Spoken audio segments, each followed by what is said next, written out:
That's a good segue because there's a couple of specific singles that I want to ask you about. One is a song that I have not been able to get out of my head in the last couple of weeks, Can the Can, which, by the way, went number one in Europe and Australia. Talk to me about the origin of that song, and can you please tell me what Can the Can means? Well, when you have something that is valuable, you can it. You put it away safe, put it away safe, and it sings good. And with my American accent, can the can, not can the Yeah, can. right. That was after Mike and Nikki were asked to write us a single. They came to a show that we were doing, and they heard all my own stuff, which was very first album. Just listen to the first album. It's boogie based. And Mike went away and wrote Can the Can, and he made a demo of it, which was just noisy, screeching guitars with his voice over the top. And we went down into the rehearsal room, and I have to say the whole band at that point put their bits in. You have to say it that way. Right. We heard what he did. We got the vibe of what he was trying to do. The drummer put in that signature Susie. Oh, it's a great way to start a song. I mean, that was his idea. I found that nice rolling bass bit, that unusual little, it's all Jameson influence. Then he came up with that, and then Mike said to me, "Let's find the key for you." And he went, "Sing it here, sing it here, higher, sing it here, sing it here." I went, "Mike, I'm at the top number of 8." Said, "That's the key." I said, "Thank you very much." And then when we were putting the song down in the studio, there was that little middle bit where I played that nice little bass bit. And Mike said, "We need something right here." And I said, "Give me a minute." And I went out into the studio and I did my famous, wow. Wow, right? And any woman screaming is going to be a number one. I love it. I love it. Because, I mean, Dave Neal, I mean, he was just a great drummer, wasn't he?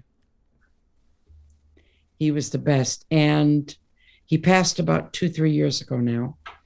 And I have to, he's around right now because people keep bringing him up. He did a gig for me in Switzerland, and my normal he left the band ages ago to save his marriage, and the marriage broke up. Anyway, we always stayed friends. I love Dave. The gig came up in Switzerland where my normal drummer couldn't do it, and I had a choice between Dave or another drummer who had taken Dave's place. And Dave Neal begged me, "Please, Susie, let me do the show." 10,000 people, Zurich, okay? So I said, "Okay, Dave." And he practiced and practiced and practiced and practiced. And we did the show. And my husband, who books me, he even said, "Wow, this song, that song, this song." I said, "That's because he played it." Right. So, whenever another drummer plays it, Dave played it. So it's his beats. Anyway, he did a brilliant job. We all flew home. And the day after he got home, he slid off the chair and he had a stroke. And he was in a wheelchair for the rest of his life. And he died about 2 years ago now. And the last time he came to my premiere in London of Susie Q in a wheelchair, and I made everybody applaud him. But the last time I saw him privately, which was at what do you call it? A care home that he was living at. He's in a wheelchair. And it's important people hear this, I guess. I had to ask the question. I said, "Dave, did you doing that gig in Switzerland with me cause your stroke?"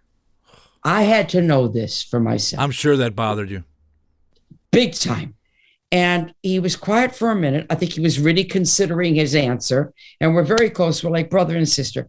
And finally, he said to me, "Susie, it didn't cause the stroke, but it didn't help." He gave you an honest answer. I could live with that. Yeah. I could live with that.